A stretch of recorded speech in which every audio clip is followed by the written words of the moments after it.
রাস্তার পাশে ছোট দোকান, এটাই নাকি পেট্রোল পাম্প? দোকানের পেছনে প্লাস্টিকের ট্যাঙ্কের জ্বালানি, যে কোনো সময় ঘটে যেতে পারে বড়সড় বিপদ।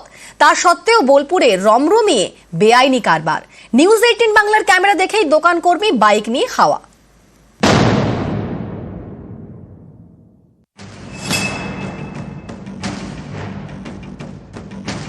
এখানটাতে কি আছে?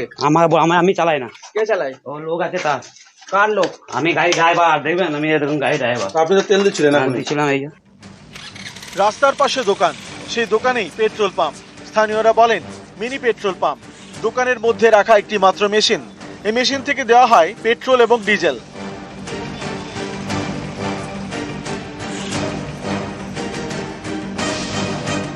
দোকানের পেছনে তেলের রিজার্ভার, প্লাস্টিকের ট্যাঙ্কে ডিজেল আর পেট্রোল।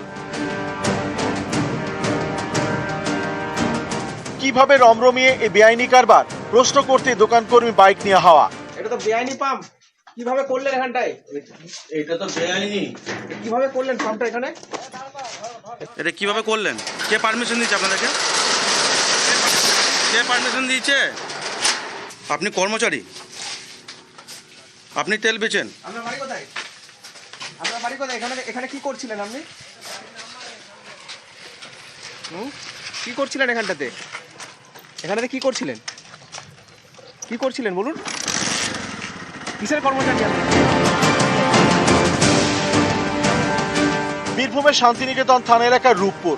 স্থানীয়দের দাবি মাস 5 আগে এখানে তৈরি হয় এই পেট্রোল পাম্প।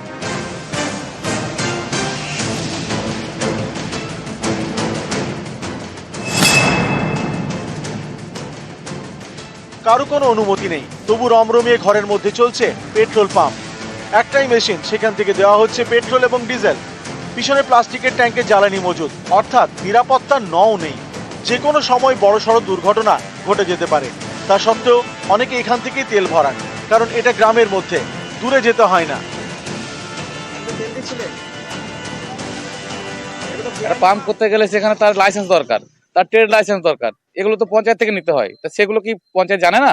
আজকে একটা দুর্ঘটনা ঘটে যায় এখানে লোকাল যে বসতিটা আছে পুরোটা শেষ হয়ে যাবে। আমি সেই বিষয়টা জানি না। যদি বেআইনি ভাবে সে পাম্পটা চালানো হচ্ছে, প্রশাসন মতন ব্যবস্থা নেবে। না, পেট্রোল পাম্পের জন্য আমার কাছে কোনো পারমিশন নেয়নি। রবিবার সকাল থেকে এই বেআইনি পেট্রোল পাম্পের খবর দেখায় নিউজ 18 বাংলা। তারপরেই তৎপরতা। রূপপুরে যায় শান্তিনিকেতন থানার পুলিশ। বেআইনি পেট্রোল পাম্প বন্ধ করে দেওয়া হয়, বাজেয়াপ্ত করা হয় মেশিন এবং নানা সরঞ্জাম।